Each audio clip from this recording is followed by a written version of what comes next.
Hello and welcome to a brand new season of the Maybe God podcast. The team and I are so excited to start bringing you all new episodes. And now, for the first time ever, you're going to be able to catch videos of my full-length, uncut interviews with the guests that you hear on the show. So we're filming these interviews in our brand new podcast studio, and we're posting them to Maybe God's YouTube channel. So after listening to our amazing guests and the experts in this episode, I hope you'll head over to youtube.com/MaybeGodPodcast to watch those full-length interviews. And then I hope you'll subscribe and ring the notification bell to find out when all the new exclusive content comes out on our channel. So thank you in advance. We're so glad to be back and so excited. Now, let's go ahead and get started with our all-new episode of the Maybe God podcast.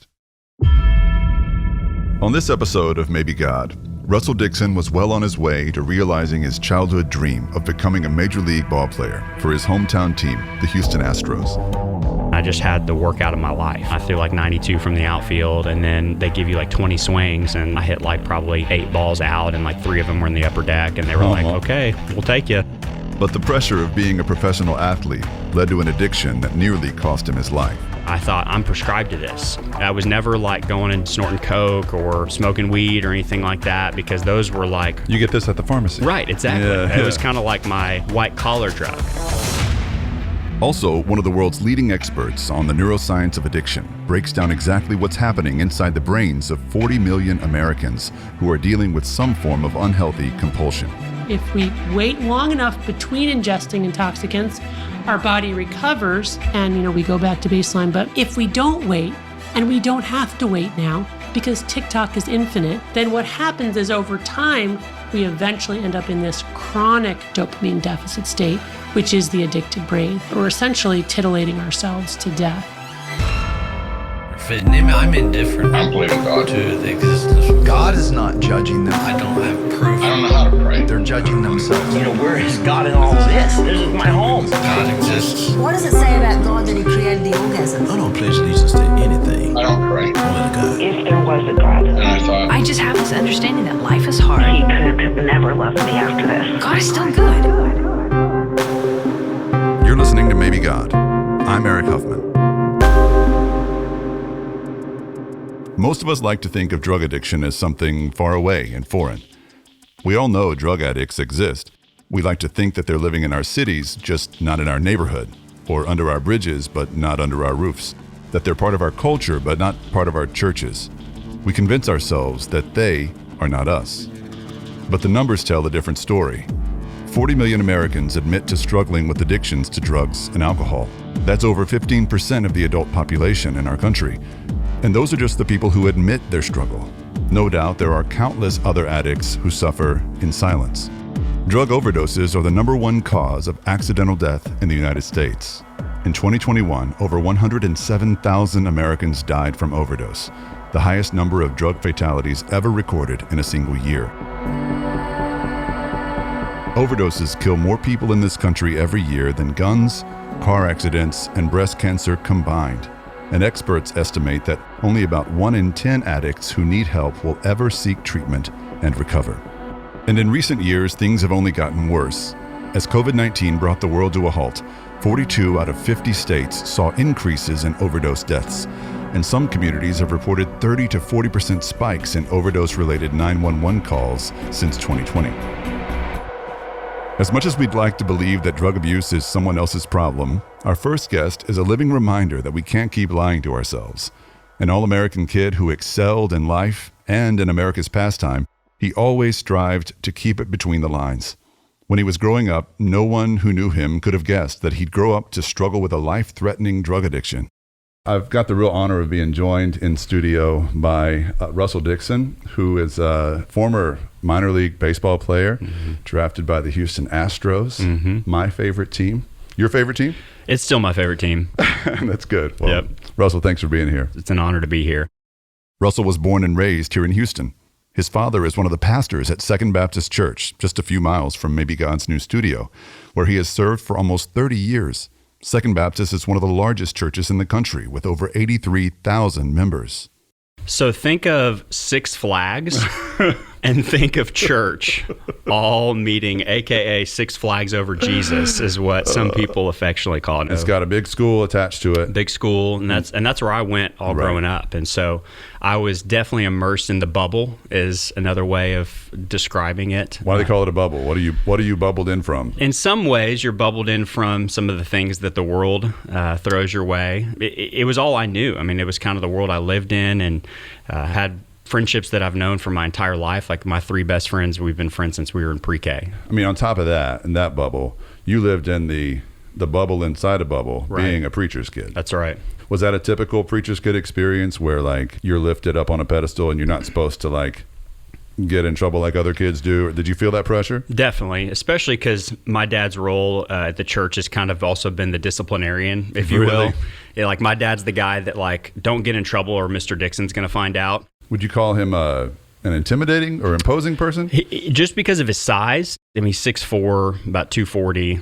Always carries a gun, and so I mean, just those things alone, that'll do it. Yeah, that'll do it. And so he's definitely a teddy bear at heart, especially now that he's a granddad. But you're a PK as well, I am. And so we definitely have that kind of looking over our shoulder, feeling like our dads are watching, and they're going to find out that we're in trouble even before we knew we're in trouble. That's right. You made a lot of deals. That's right. With people that caught you doing stuff. That's right. If you don't tell Dad, I'll give you some bubble gum or whatever. It's like you gotta negotiate. Right. Totally. Yeah, I mean, and it can breed kind of resentment over the years, I guess. Definitely. That's why preachers' kids are notorious. That's right.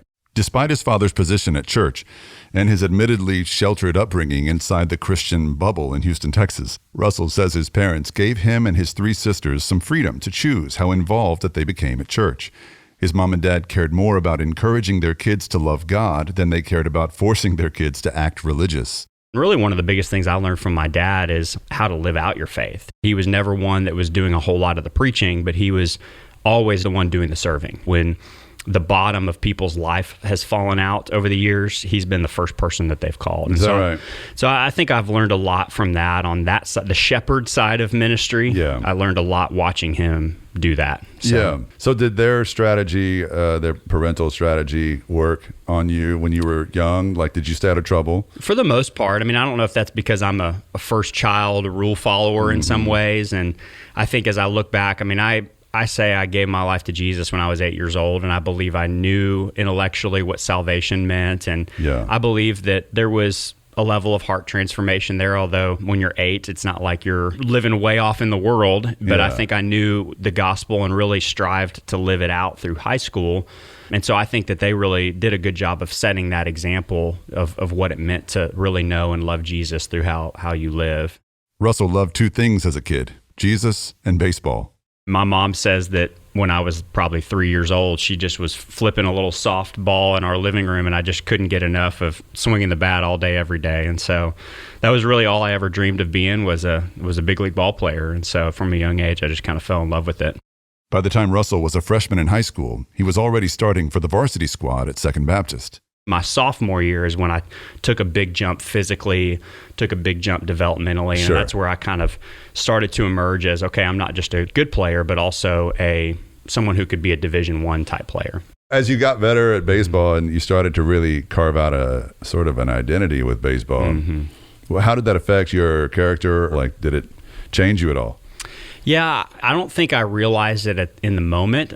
You know, my parents always told me, you know, baseball is what you do. It's not who you are. They always told me the right things and taught me the right things. But inevitably, when you have a passion for something and then mixed in with a talent for something, the natural temptation is to find yourself having your identity gravitate towards that. Sure. With that, you know, baseball is a very fun game, but it also can be a very humbling game. Yeah. When you're one of the best hitters in the game and you only succeed 3 out of 10 times, you know, it can bring you to your knees pretty quickly. And so I definitely rode the emotional roller coaster, if you will, of good game, bad game. Midway through his sophomore season, Russell began receiving calls and letters from coaches and recruiters. And by the end of his junior year, he was hearing from some of the best collegiate baseball programs in the country. Russell committed to Auburn University, where he received an athletic scholarship to play baseball for a premier Division I school in a major conference. And Auburn's a great school. Party school. It is. Kind of. It is. Were you mostly like a good kid coming out of high school? Like in terms of party life? I was. Looking back, I don't know if it was only because I love Jesus or if it was because I was terrified of getting in trouble. I think it was probably more the latter. Yeah, probably. You know what they say about Southern Baptists? What's that? Is the only way to keep them from drinking your beer. Yeah, bring 2 of them with you. Invite another one. So they don't tell on each other. That's it. You just bring one with you, all your beer will be gone. Yeah, man. I've found that to be true. I've known a lot of Southern Baptists. I have too, and I was one of those for a season. So at least y'all have some shame. I come from the Methodist church where it's all just party. Yeah, totally. You're proud of it. Totally. So you go to college, and what changed for you there? So my freshman year, I really tried to stay strong with my faith, but I immediately was thrown in that baseball world, which is a party world, and immediately started to feel the peer pressure, and just slowly that being only surrounded by people that were not really pursuing their faith at all, that starts to wear on you. My dad used to say, hey, you have to be cognizant, not saying you can't hang around with those guys at all, but if you're not going and building some relationships outside of the baseball circle, if you're not getting involved in a local church or a local ministry, you're eventually going to find yourself being pulled down. And that came to fruition in my life. And really, it was probably towards the end of my freshman year, going into my sophomore year, where I kind of went out and, frankly, got drunk for the first time in my life. And I was like, what have I been missing? It's because sin is fun at first. That's right, always. But then you get to the other side of it and realize how empty and how vain it is. And so that set me into a full-on, not an alcoholic type tailspin, but I was definitely became a party animal. And, it was just kind of a wild and crazy scene. And so over a period of time, I got to the point where if you looked at my life, there was nothing about my life that matched up with the Christian faith. Really? If someone knew that I was a Christian, they would probably say you're a total hypocrite. And so were you still praying and stuff? I was praying, and I would kind of pop into church from time to time, and I would go to baseball chapel, but in some ways it was kind of more of in a what I would call I heard Lance Berkman use this term, a rabbit's foot Jesus theology, where if I go to church, if I go to chapel, then God will help me get 3 hits. It was, and I would never openly admit that, but deep down, that's absolutely how I felt. So you just rubbed almost like a genie lamp. Totally. So there was cracks in my faith, without even realizing it. There was just not a proper sense of who God is and what his plans were for me. In 2005, Russell played 53 games as a freshman, finishing the season with a very respectable .289 batting average. His production improved in 2006 when he started 50 games as Auburn's right fielder and hit .313 with a team-high 19 doubles. Before the beginning of his junior season, however, Russell suffered his first serious injury, a broken thumb. It actually was a good opportunity for me to step back and really evaluate the program, just as far as, our coaches' leadership and just all the different things that were going on. And so I sit out my junior year and I think, okay, if I only have 2 years of baseball left, do I really want them to be spent here? And ask myself the hard question, like, okay, I don't think that's really where I want them to be spent. And so I called, as soon as I finished the semester of school, went home to Houston. Russell's plan was to transfer to the University of Houston until he was invited to pre-draft workouts for 2 big league teams, the Pittsburgh Pirates and the Houston Astros. He decided to attend the workouts just to see how far he could get. The Astros was at Minute Maid, and I just had the workout of my life. Really? Ran a 6.4 in the 60, which is probably about a 4.40. That's crazy. And then they clock your arm from the outfield, and I threw like 92 from the outfield, and then they give you like 20 swings, and I hit like probably 8 balls out, and like 3 of them were in the upper deck, and they were okay, we'll take you. June 7th, 2007, Major League Draft Day. Russell watched from a hotel room in Eau Claire, Wisconsin, where he was playing in a summer league. He made a deal with himself. If a team drafted him by the 5th round, he'd go for it. Didn't go in the 5th round. Then next day, the first round is the 6th round. Thought I was going to go in the 6th round. And, my agent's like, hey, I think they're going to take you in the 6th. They don't take me. And I literally almost walked out of the room to go get breakfast because I was like, this is not going to happen. He said, just hang tight. I think that this might happen. And then sure enough, in the 7th round, we're watching it on the draft tracker, and I get a call, and they said, hey, we're we want to take you with our 7th round pick. And then I see it pop up, and it was just kind of a surreal moment, the moment you've always dreamed of as a baseball player. Even though Russell was the Astros' 7th round pick, the club didn't have any picks in the first 3 rounds, which meant Russell was the Astros' 5th selection, just as he'd hoped. They offered him a signing bonus of $123,000.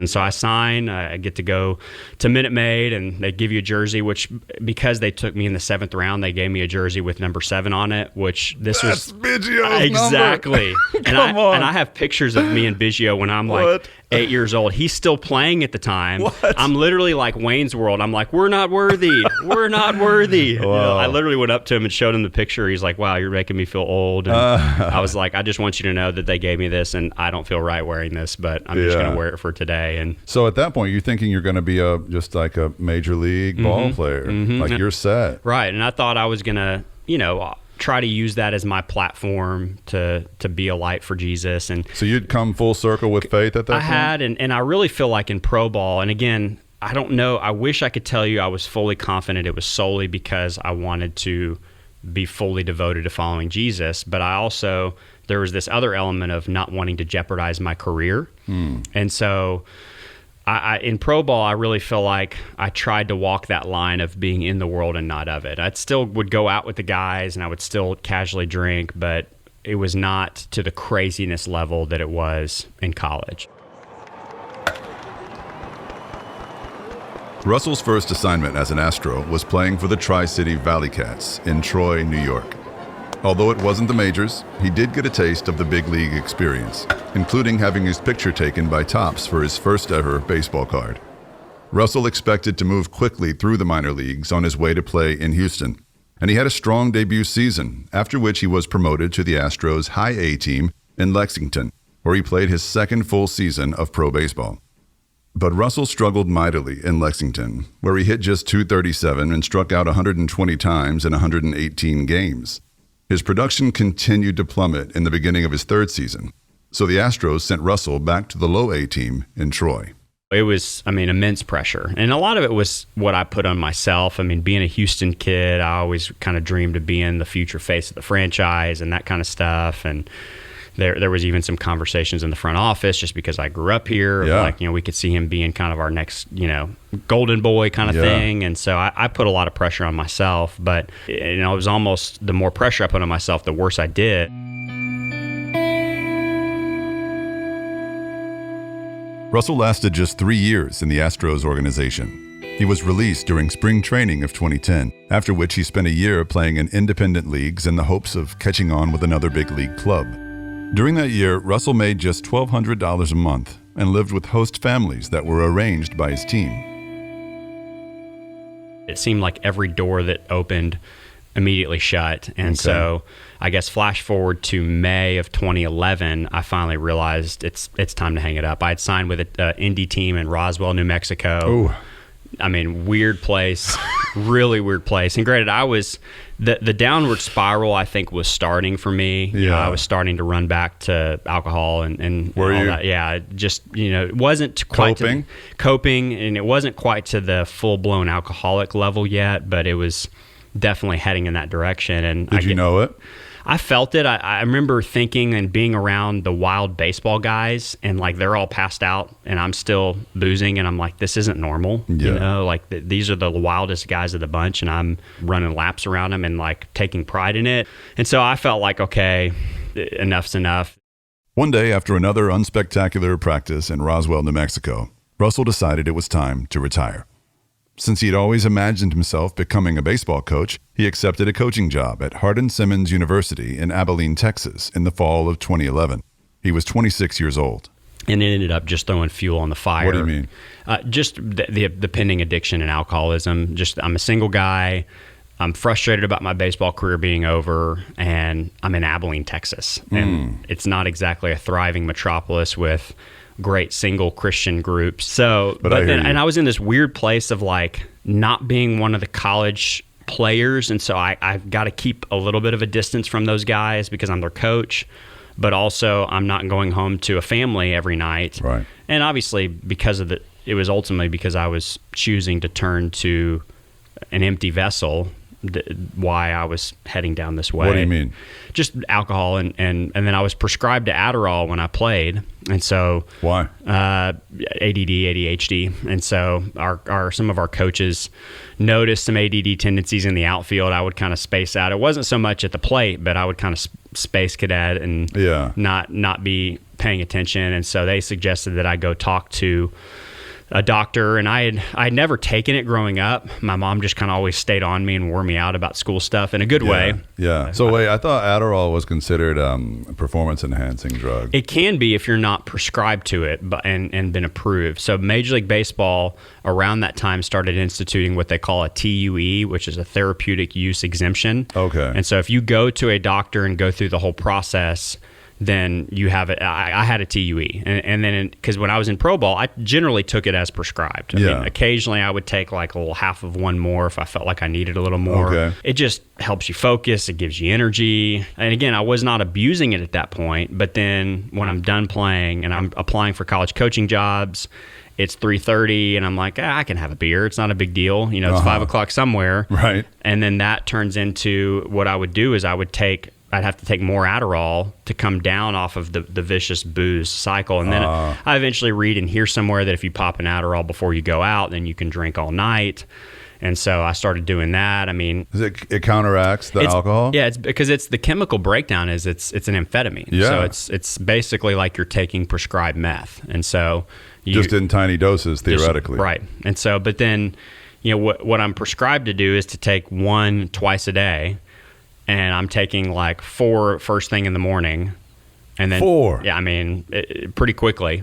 It eventually became taking an Adderall at night and then staying up all night drinking, you know. And so it's this weird state of like night becomes day, day becomes night. And I'm getting a month prescription and burning through it in a week, if that gives you. But how would you get more prescriptions? Doctor shop. This was back before they really tightened up on things. So you could, if you paid cash, you could go to another doctor, and they would write you a prescription, and you go fill it. And it was bad. I mean, I was going to a doctor in Abilene. You buy it off the street, off somebody else that was prescribed to it.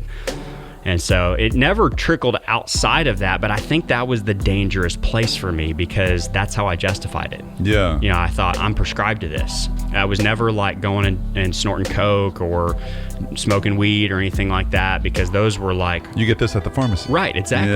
It was kind of like my white collar drug. And so that started in the fall of 11, a 6, 7, 8, 9 month downward spiral.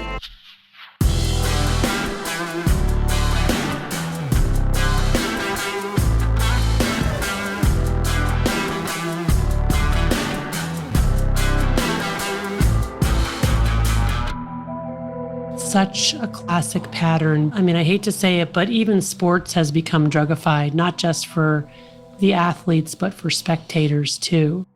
That's Dr. Anna Lembke, one of the world's leading experts on the neuroscience of addiction. You've likely heard her voice before if you watched the hit Netflix documentary, The Social Dilemma, an alarming film about the effects of social media on our brains. She's a professor of psychiatry at Stanford School of Medicine and the chief of the Stanford Addiction Clinic.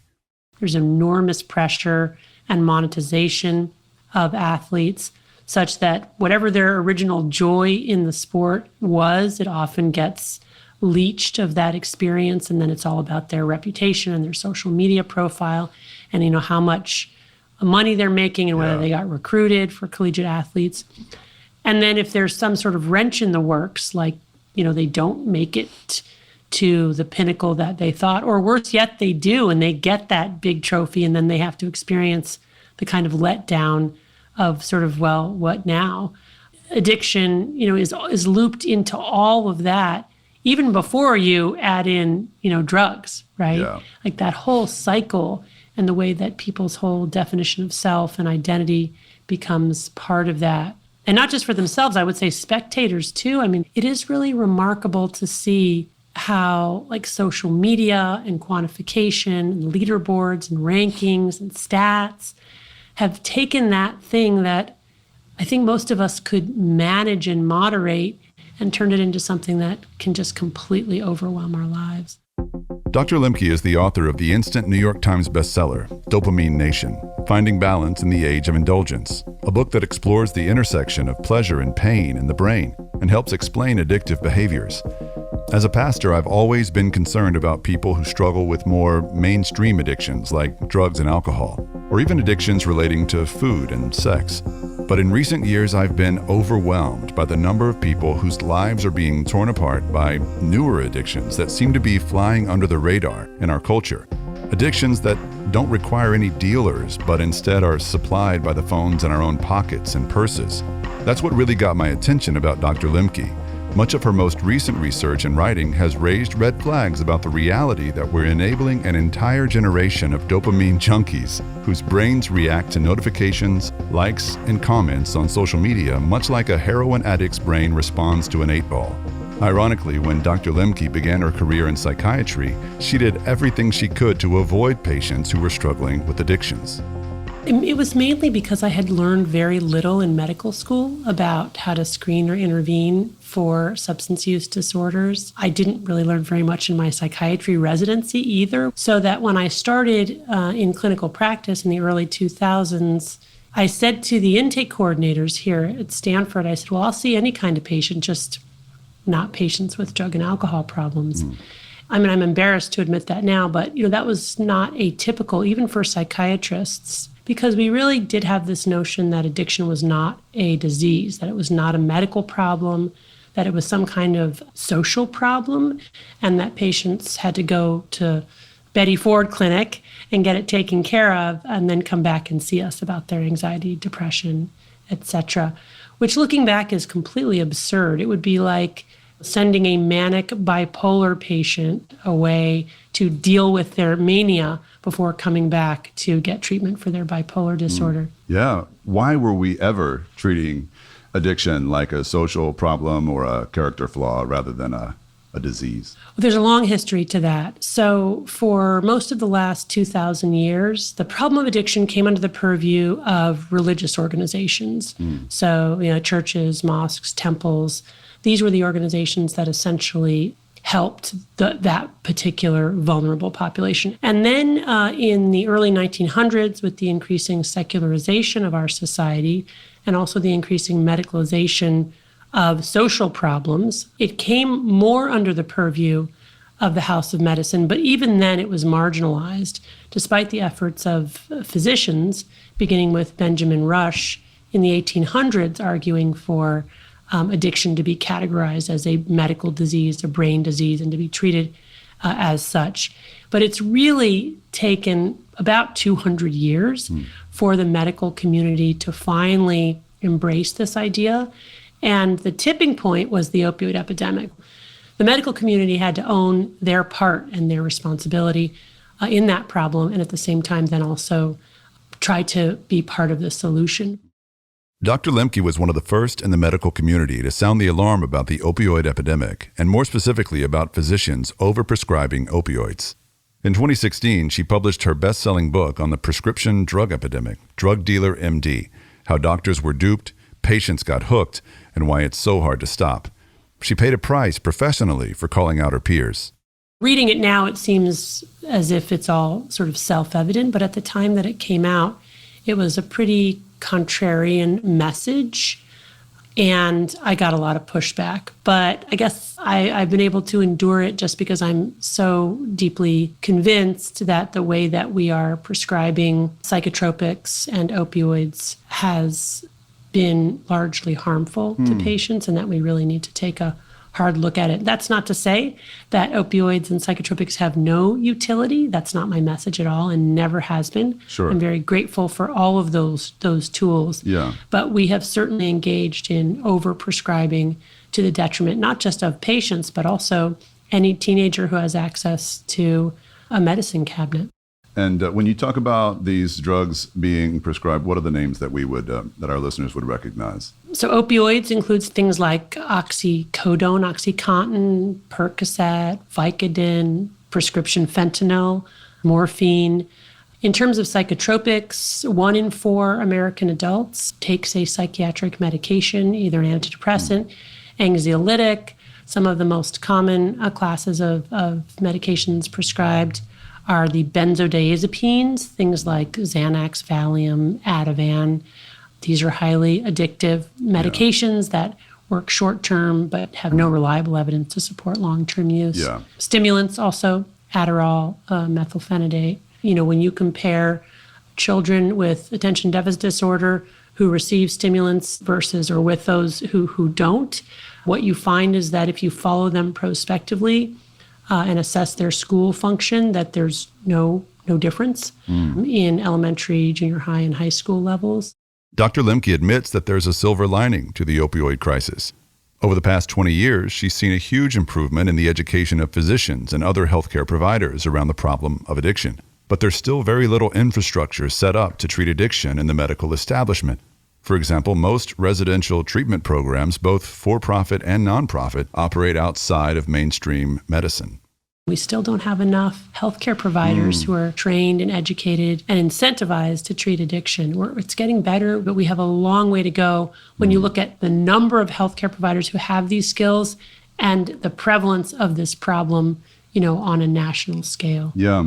It's really interesting to hear you talk about the incentivizing of treatment. And I guess that's on the back end of the problem, but on the front end of the problem, are there still incentives to overprescribe these drugs that lead to the addiction problem we're talking about? Unfortunately, the answer is yes. So our healthcare system highly incentivizes and rewards prescribing pills and performing procedures. We are a healthcare system that primarily pays doctors for encounters, not for necessarily getting patients well.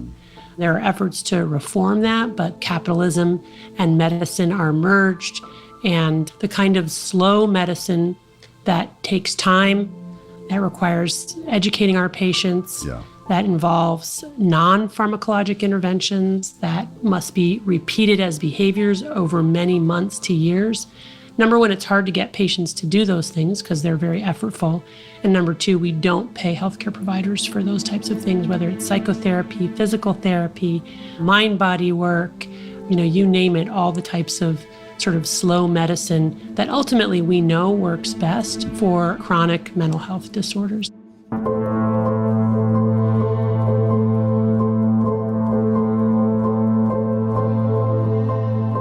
I've heard you say that the addiction problem in America is growing, and yet we're talking about more than just opioids, right? We're talking about more than just, even when I was growing up, it was like crack or cocaine and weed and alcohol. Is that accurate? Yeah, that's the underlying premise of my book, Dopamine Nation, Finding Balance in the Age of Indulgence. The idea being that almost every human endeavor has now become drugified, meaning that it's made more accessible, more potent, has more variety, and is more abundant than ever before in the history of human civilization, such that all kinds of behaviors that were previously considered healthy and adaptive, like making human connections, has now become drugified through digital drugs like social media, such that not only are we seeing higher rates of addiction among the population that was previously vulnerable to this problem, but we're now seeing addiction in populations that we had long thought were immune to or protected from the problem of addiction. So, for example, women. Historically, rates of alcohol addiction, men to women, for hundreds of years has been about 5-1. In the last 30 years, we've seen a massive telescoping of addiction rates in women, such that addiction to alcohol has increased 80% in women in the past 30 years. And now millennial women have rates of alcohol addiction equal to millennial men. And we're seeing many, many people who are essentially telling me that they don't really and have never had a problem with addiction to traditional drugs like nicotine, cannabis, alcohol, opioids, who are now getting addicted to all kinds of digital drugs, video games, online pornography, social media, online gambling, online reading, show watching, you name it. These drugs are taking over our lives. Yeah. Like, how do you define an addiction how do you know if you're a video game addict or you just really like to play video games? Quantity and frequency really matter. So if you're a daily user of any particular drug or behavior, and I use the term drug very broadly to include behaviors, but I always like to qualify that, and finding that your use is interfering with your goals, dreams, relationships, work, values, then you need to consider the possibility that you're tipping over into the realm of addiction.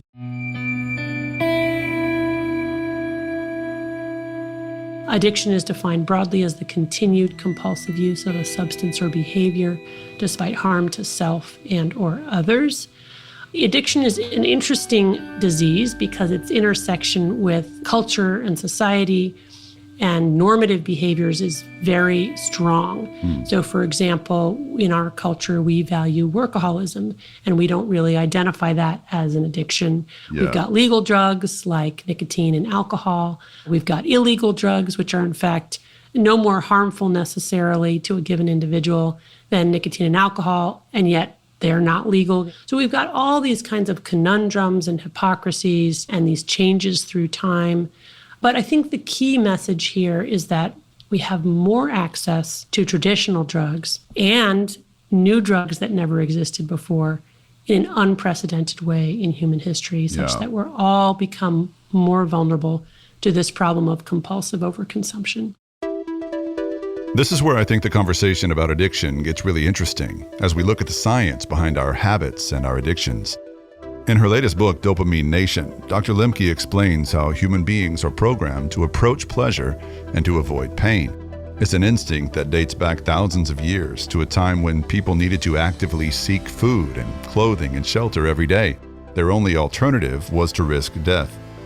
Dopamine is the feel-good hormone that gives us a sense of pleasure and also the motivation to do something that feels good. It's part of our reward system that historically has kept human beings motivated to stay alive. Thankfully, most of us don't have to kill our own food or run for our lives anymore.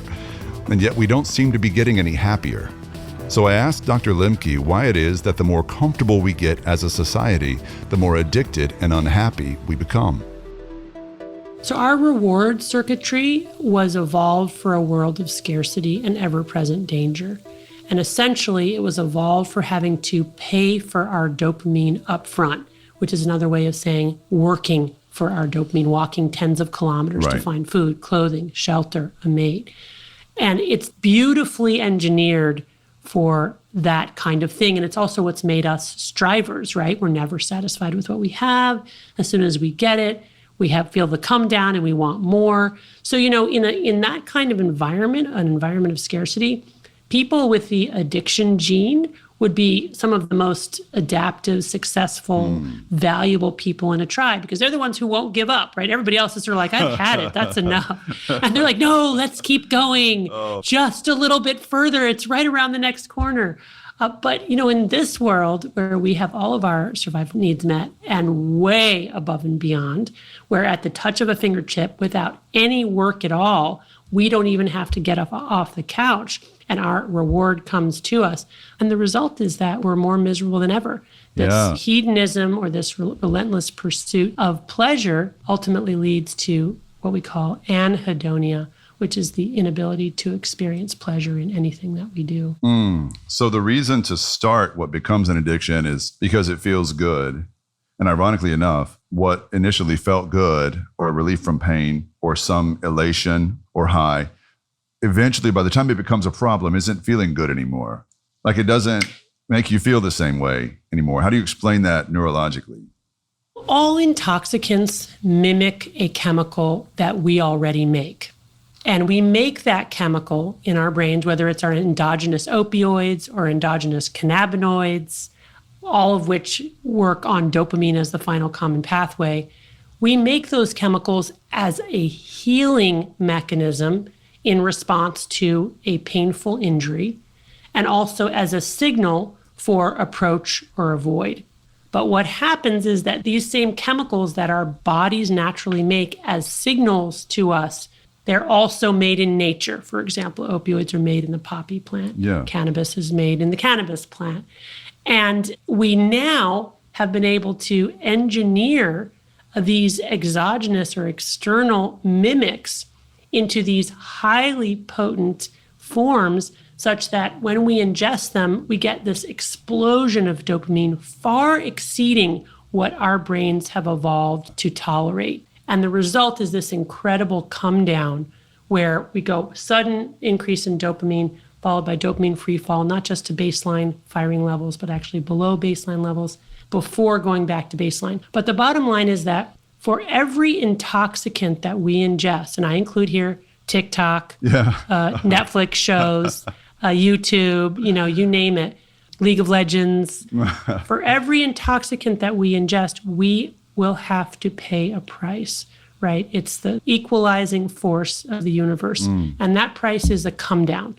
And we may not consciously be aware of it, but it is there. If we wait long enough between ingesting intoxicants, our body recovers and, we go back to baseline. But if we don't wait, and we don't have to wait now because TikTok is infinite, then what happens is over time, we eventually end up in this chronic dopamine deficit state, which is the addicted brain. And once we get there, we need to use not to feel good or feel high, but just to feel normal, just to, barely bring ourselves back up to baseline.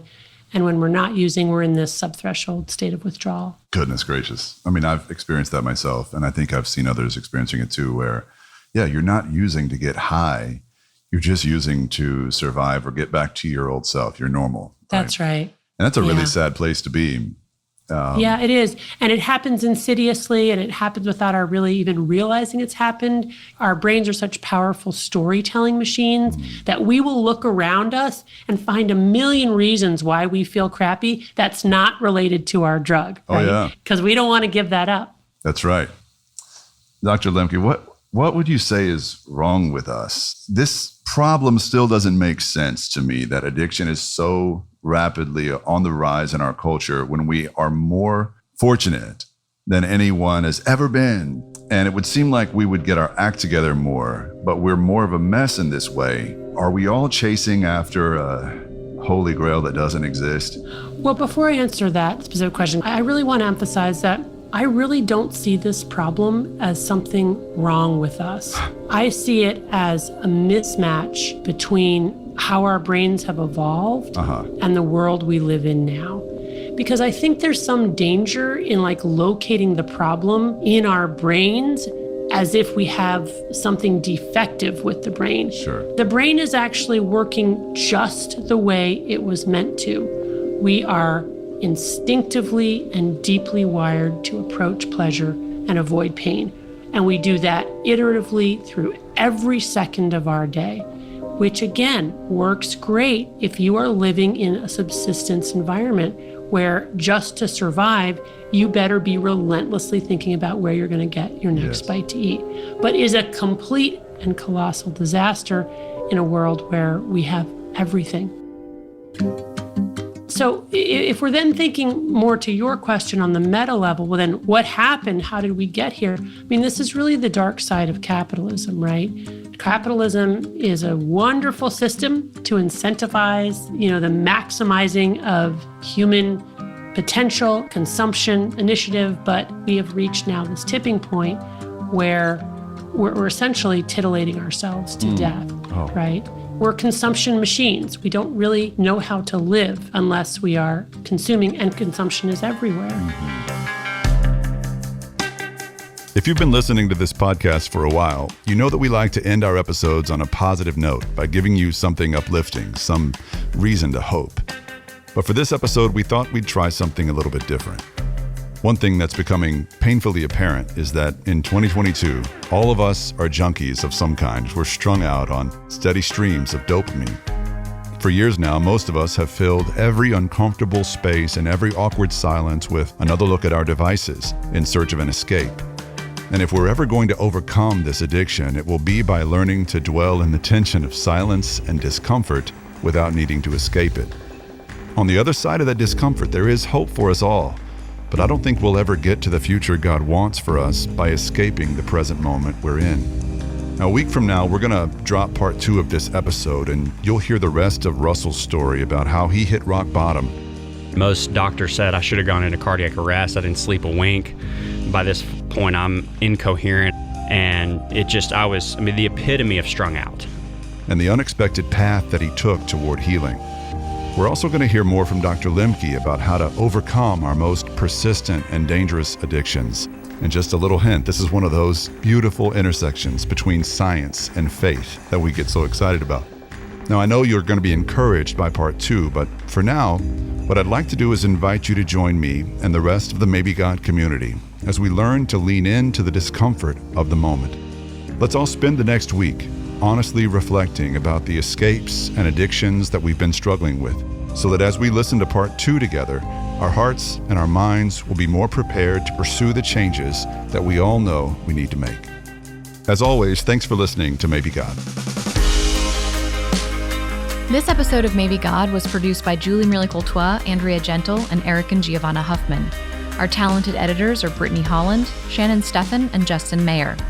And our social media guru is Kat Bruff. For more information about Maybe God and to sign up for exclusive updates and content, head to maybegodpod.com today. And don't forget to follow and engage with us on Facebook, Instagram, and YouTube.